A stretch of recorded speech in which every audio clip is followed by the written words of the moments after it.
Allez, c'est la toute première. Bienvenue sur ma chaîne Défi Grisby. Sur cette chaîne, on va parler d'argent, de challenge, d'allocation d'actifs, d'investissement. Alors, des investissements souvent raisonnés, parfois exotiques. Donc, en ce qui me concerne, moi j'ai une expérience d'à peu près 20 ans sur les marchés financiers. Mais attention, petit disclaimer, je ne suis pas gérant action, que ce soit bien clair. Je vais simplement documenter un parcours d'investisseur plus ou moins éclairé, mais en aucun cas il va s'agir de conseils d'investissement. La chaîne elle a plusieurs buts. Le premier c'est de divertir, c'est la base, si tu veux rester avec moi un minimum de temps. J'ai beaucoup de travail encore pour améliorer le contenu visuel, ça va s'améliorer, t'inquiète pas. Le deuxième, c'est démocratiser la finance chez les particuliers, de comprendre l'économie, la gestion des entreprises.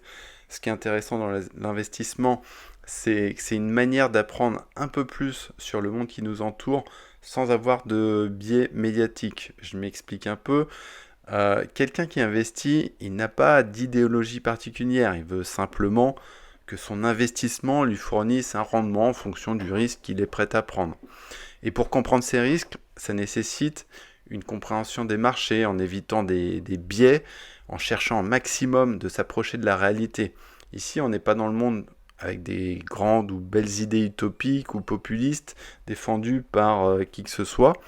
On est dans le concret. Il y a toujours un principe de réalité dans la finance et c'est ça, pour le coup, qui est intéressant.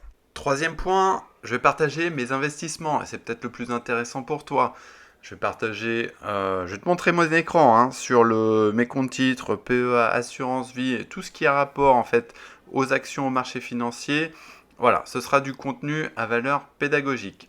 Enfin, quatrième point, le but ça va être de progresser ensemble. On a toujours besoin de s'améliorer et tu vas voir, dans certains cas, je pars d'assez bas dans ma construction de portefeuille.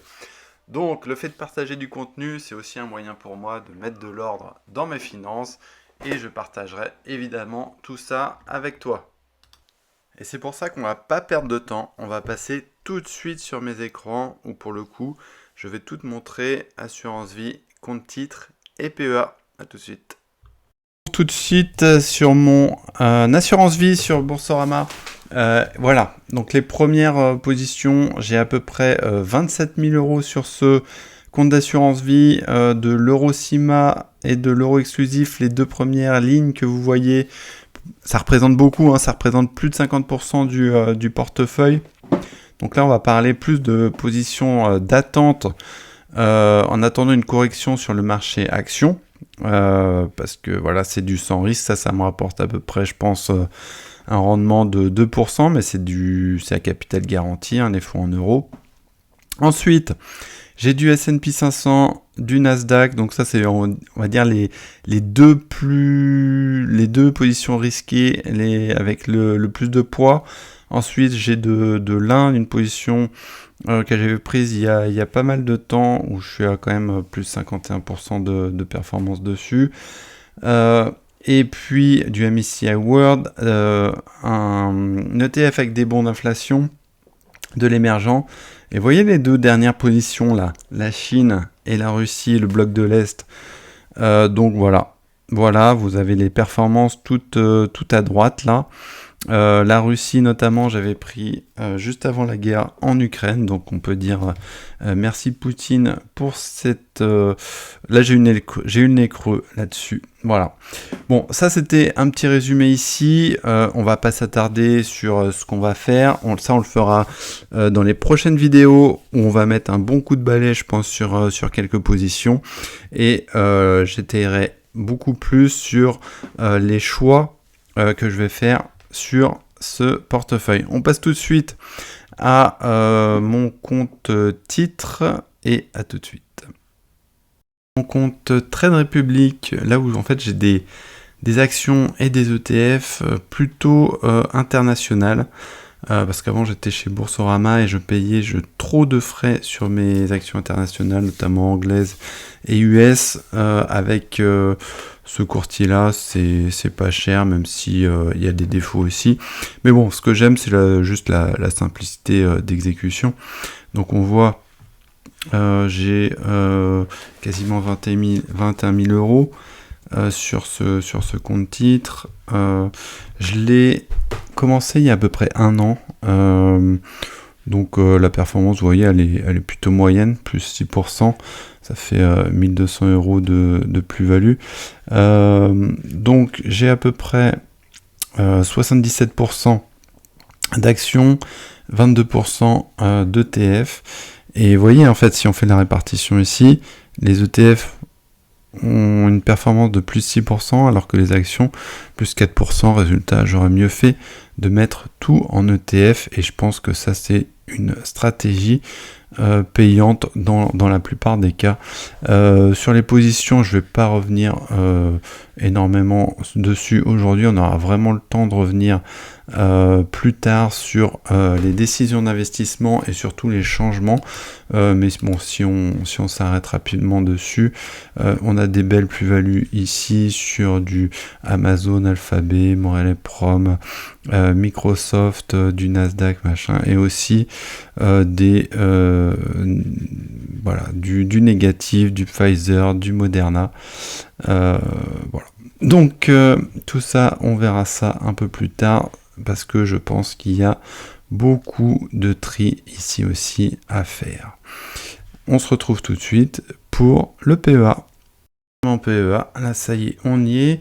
Alors si on fait le résumé ici, j'ai quoi? J'ai à peu près un peu plus de 30 000 euros ici d'investi, une plus-value latente quasiment à zéro, légèrement positive.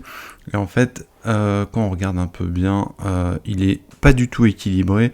J'ai une grosse position de Total Energy qui fait la plupart de mes plus-values, sinon un peu de Saint-Gobain, du Sanofi, de Richebourg. Là, ici, 10 500 euros, ça correspond à une ligne de private equity. Je pourrais revenir un peu plus tard là-dessus, mais bon, c'est pas l'intérêt vraiment de la vidéo ici. Et ensuite, alors là, ça c'est intéressant, ça correspond à des grosses erreurs que j'ai faites, pas forcément pour Anheuser-Busch, mais pour Galapagos, Piscine des Joyaux, Guillemot, qui pour moi sont des entreprises qui peuvent être vues comme faiblement valorisées, seulement ils ne performent pas du tout. C'est ce qu'on a vu sur quasiment toutes les small caps européennes.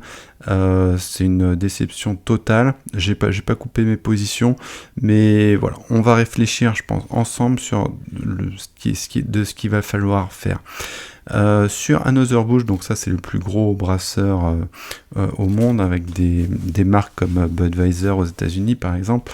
Bah, ça c'est une valeur que j'avais pris avant le Covid quand même, pour qui fait une grosse partie négative de mon portefeuille, mais bon, celle-ci je pense la garder.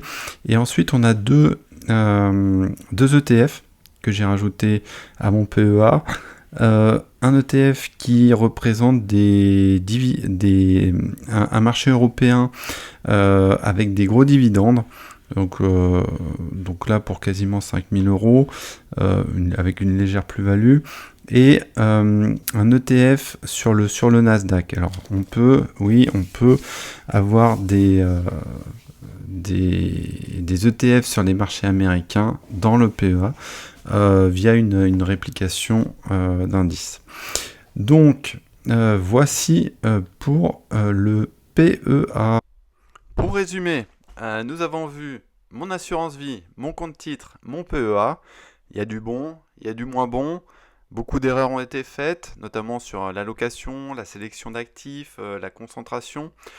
Donc ce qu'on va faire dans les prochaines vidéos, on va s'attacher à essayer de prendre les bonnes décisions pour redresser cette allocation. Ça ne veut pas dire évidemment que ça va générer de la performance immédiatement. D'ailleurs, compte tenu de la valorisation élevée des actions actuellement, ce ne serait pas impossible de se prendre une correction bientôt. Mais au moins, on va éviter certaines erreurs et surtout mettre un peu de cohérence dans ces stratégies. Donc également à venir sur la chaîne, on va tenir une liste de challenges, faire un suivi semaine après semaine, mois après mois, année après année. Je vois cette aventure un peu comme un marathon, pas du tout comme un sprint. L'idée, ça va être d'allouer une certaine somme par mois. Donc tu pourras suivre tous mes investissements, trouver des idées qui pourront peut-être correspondre te correspondre en fonction de ton profil d'investisseur. Donc si tu veux suivre cette aventure d'investisseur, abonne-toi, mets un like Et sinon, reviens me voir dans quelques mois pour voir la progression. À bientôt.